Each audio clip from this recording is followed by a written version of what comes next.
जब राजा राजकुमार देव के अंतिम संस्कार की तैयारी कर रहा था, तभी अचानक उसे परी की बात याद आ गई। उसी वक्त राजा ने अपने सैनिकों की मदद से एक बड़ा सा संदूक और 4 दही से भरे मटके बुलवाए। उसके बाद राजा ने अपने सैनिकों की मदद से उस संदूक को एक बड़े से जंगल में रख दिया। वो हमेशा ही उदास रहता। कुछ दिनों बाद देव की पत्नी अपने मायके चली गई। समय बीता और देव की मृत्यु को पूरा 1 साल हो गया था। देव की पत्नी वत्सला के घर एक बूढ़ा आदमी खाना मांगने के लिए आया। हे रानी, मैं बहुत दिनों से भूखा हूँ, कृपया करके मुझे खाना दो। उसने बड़े ही प्यार से उसे खाना खिलाया। खाना खाने के बाद उस भिखारी ने हाथ धोने के लिए अपने दूसरे हाथ की मुट्ठी खोली। तभी वत्सला ने अपने पति देव की सोने की चैन उस बूढ़े आदमी के हाथ में देखी।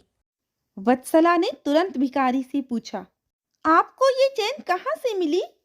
ये तो मेरे पति की है, जिन्हें संदूक में बंद करके जंगल के बीच में रखा गया था। भिखारी ने डरते हुए कहा, हाँ, मैंने ये चैन उसी संदूक से निकाली है। आप डरिए मत, मैं सिर्फ उस जंगल तक जाना चाहती हूँ जहाँ मेरे पति का संदूक रखा है। वो बहुत भयानक जंगल है, मैं आपको वहाँ अंदर तक तो नहीं ले जा सकता। हाँ, लेकिन आपको बाहर छोड़ सकता हूँ। मैं आपको छोड़कर वापस आ जाऊंगा। इस तरह वो लोग संदूक की खोज में निकल जाते हैं। घना जंगल आने से पहले ही भिखारी वहां से चला गया। अब वत्सला अकेले ही अपने पति के संदूक को ढूंढने के लिए निकल पड़ी। वहां पहुंचकर उसने बहुत अजीब सी चीजें देखी। उसने देखा कि उस संदूक के पास बहुत सारी परियां थीं। वत्सला पेड़ के पीछे छुपकर उन्हें देखने लगी। वत्सला ने देखा कि सभी परियों के बीच में एक नीली आंखों वाली परी भी है।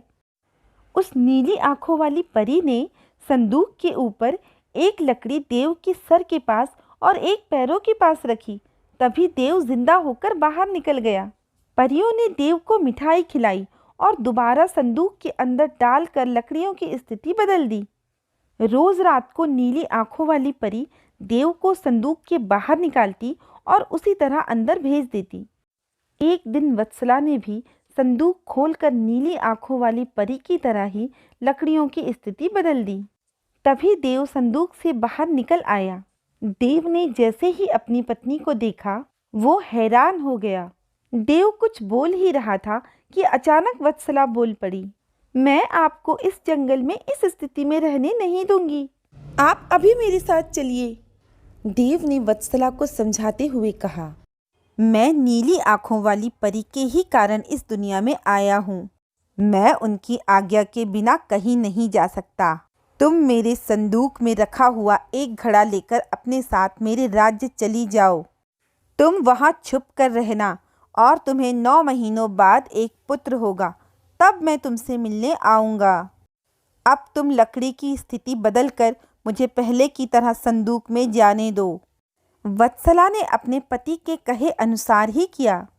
सबसे पहले अपने पति को संदूक में भेजा, फिर वो घड़ा लेकर रूप बदलकर अपने पति के राज्य चली गई और रानी को चिट्ठी भेजकर रहने के लिए जगह मांगी।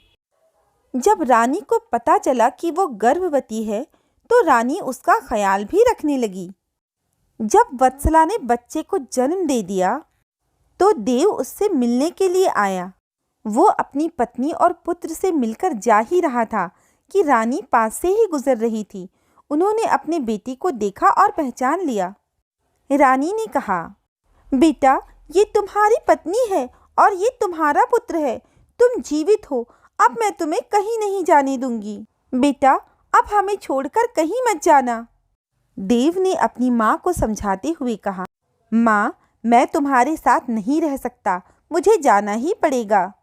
मुझे रखने का एक ही उपाय है, आपको अपने पोते के लिए एक उत्सव रखना होगा। आप उसमें सारी परियों को बुलाइए। जब परियां आ जाएं, तो नीली आंखों वाली परी का बाजूबंद लेकर किसी तरह जला देना। उसके बाद नीली आंखों वाली परी से मेरे जीवन का वरदान मांग लेना। इतना कहकर राजकुमार देव वहां से चला गया। उसकी माँ ने दुखी मन से उसे विदा किया।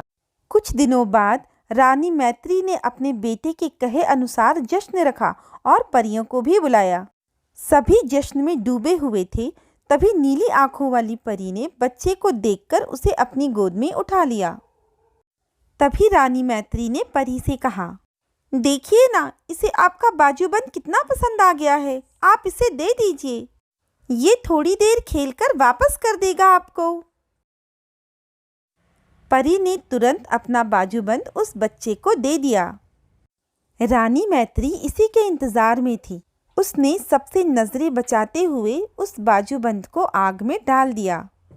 नीली आंखों वाली परी ने अपने बाजूबंद को जलते देखकर रानी मैत्री से कहा, आपने ये क्या किया?